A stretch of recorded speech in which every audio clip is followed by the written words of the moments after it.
Assalamualaikum warahmatullahi wabarakatuh. Baik, teman-teman, di sini kita akan belajar mengenai implementasi pembelajaran STEM pada intrakurikuler. Sebelumnya perlu kita ketahui dahulu, apa itu STEM? STEM di sini merupakan salah satu alternatif pembaharuan pembelajaran sebagai respon terhadap perkembangan peradaban manusia. Nah, STEM itu singkatan dari Science, Technology, Engineering, and Math. Adalah metadisiplin di tingkat sekolah di mana guru sains, teknologi, teknik, dan matematika mengajar pendekatan terpadu dan masing-masing materi disiplin dibagi-bagi tapi ditangani dan diperlakukan sebagai satu kesatuan yang dinamis. Baik, implementasi STEM pada intrakurikuler. Yang pertama, bisa dilakukan secara terintegrasi dalam pembelajaran di kelas. Pada suatu mata pelajaran tertentu atau terpadu pada beberapa mata pelajaran sekaligus, dapat dilakukan secara sendiri ataupun beriringan dengan strategi, pendekatan, model, dan metode pembelajaran yang lainnya. Nah, apabila STEM sebagai satu-satunya pendekatan pembelajaran, maka guru dapat menerapkan secara leluasa melalui berbagai model pembelajaran yang sesuai.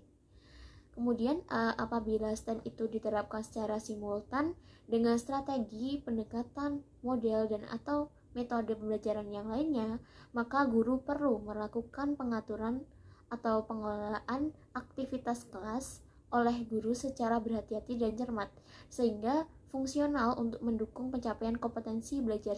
Kemudian aktivitas STEM yang dilakukan dalam pembelajaran intrakurikuler dapat dilakukan secara variatif, dari yang kompleks, meliputi proyek utuh yang memerlukan waktu beberapa kali pertemuan, sampai yang sederhana, dengan cukup diselesaikan dalam 1 atau 2 pertemuan. Baik, kemudian apa perbedaan pembelajaran yang non-STEM dengan pembelajaran STEM? Nah, untuk pembelajaran yang non-STEM itu kan biasanya pembelajaran selama ini sering dilakukan secara kering dan kurang bermakna, dengan hanya berorientasi pada penguasaan keilmuan saja. Kemudian biasanya pembelajaran sering terjebak pada pembelajaran langsung, di mana guru itu mendominasi pembelajaran sehingga siswa itu menempati posisi yang pasif atau hanya menerima warisan ilmu dari guru saja. Kemudian untuk pembelajaran non-STEM itu biasanya juga alurnya diberikan definisi, contoh, dan kemudian diberikan soal. Ya, ini menjadi suatu pakem yang menjebak pembelajaran, menjadi menyulitkan dan membosankan sehingga kurang bermakna dan kurang menantang pemahaman yang komprehensif. Sedangkan bagaimana untuk pembelajaran STEM ini? Nah, untuk pembelajaran STEM itu dilaksanakan secara bermakna, mengangkat problem-problem nyata yang terjadi dalam kehidupan sehari-hari. Kemudian menempatkan peserta didik sebagai subjek belajar yang aktif, mengkonstruksi pemahaman keterampilannya melalui belajar secara kontekstual terhubung dengan konteks kehidupan siswa.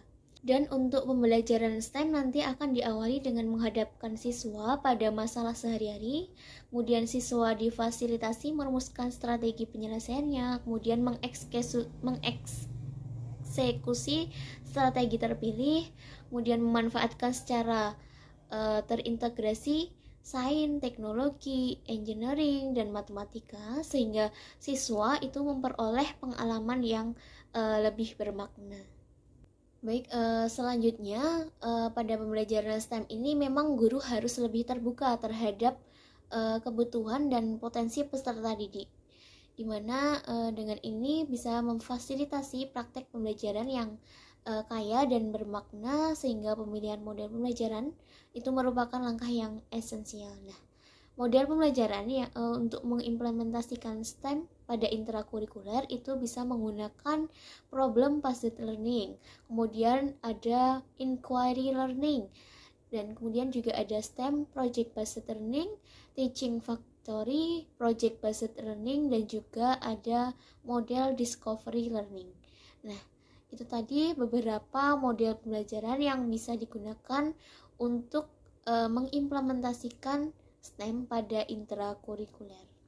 Baik, untuk contoh pembelajaran STEM, misalkan di sini kompetensi dasarnya yaitu ada menentukan nilai variabel pada persamaan dan fungsi kuadrat, kemudian menyelesaikan masalah yang berkaitan dengan persamaan dan fungsi kuadrat.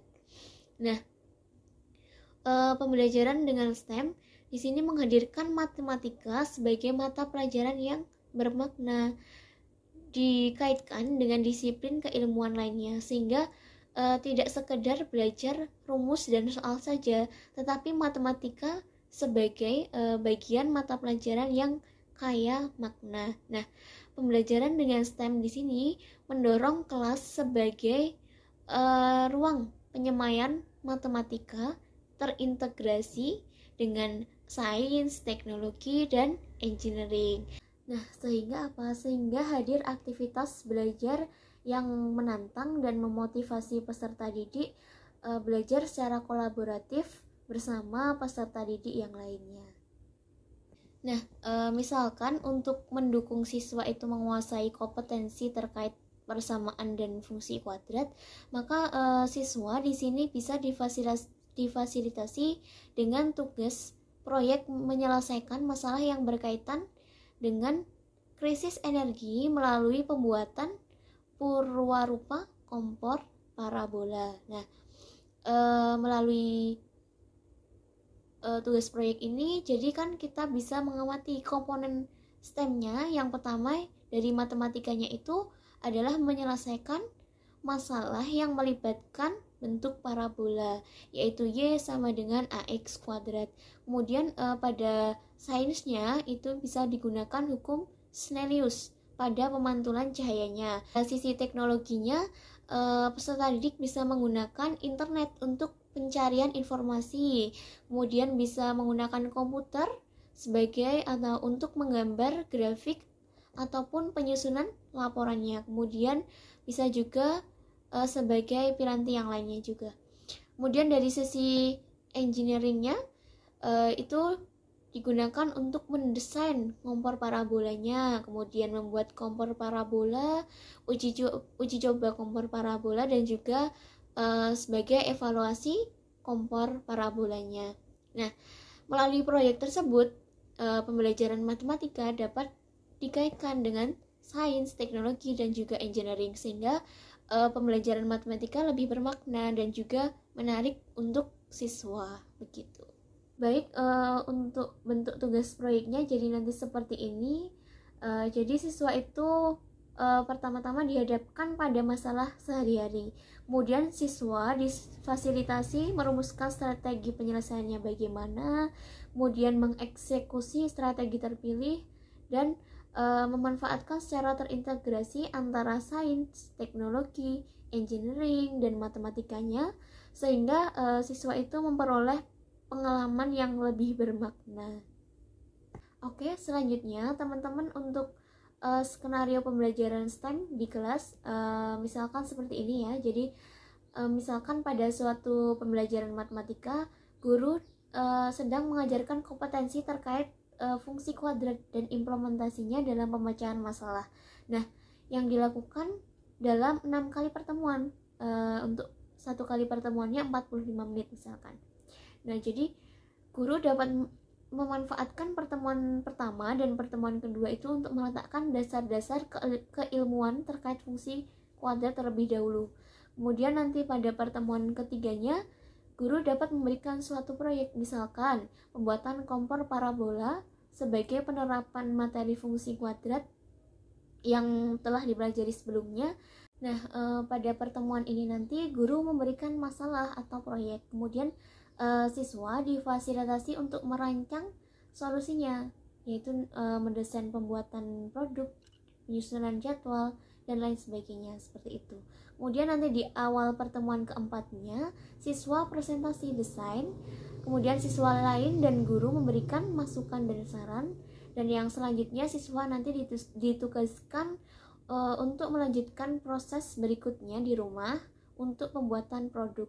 Nah, setelah itu, setelah presentasi selesai, jika masih tersedia waktu, guru dapat melanjutkan diskusi materi atau memberikan masalah terkait implementasi fungsi kuadrat yang lain untuk menguatkan penugasan siswa terhadap kompetensi. Kemudian untuk pertemuan kelimanya, guru dapat menanyakan nih progres siswa dalam membuat produknya. Kemudian masukan dan saran juga dapat diberikan untuk membantu siswa. Nah, setelah itu nanti guru dapat melanjutkan kajian materinya dan implementasi fungsi kuadrat. Kemudian untuk pertemuan yang terakhir, untuk pertemuan ke-6, siswa diberikan kesempatan untuk presentasi produk. Jadi antar siswa atau antar kelompok diberikan kesempatan untuk saling memberikan tanggapan dan juga masukan, sehingga terjadi diskusi yang bermakna di antara peserta didik atau siswa. Kemudian guru juga dapat memberikan tanggapan dan juga masukan, termasuk juga apresiasi atas pencapaian siswa. Jadi setelah selesai nanti baru guru dapat memberikan yang namanya tes kompetensi. Baik teman-teman, mungkin hanya itu yang dapat saya sampaikan untuk pertemuan kali ini. Insya Allah pada pertemuan yang selanjutnya kita akan belajar mengenai penyusunan perangkat pembelajaran STEM. Untuk pertemuan kali ini saya cukupkan sekian dan terima kasih. Wassalamualaikum warahmatullahi wabarakatuh.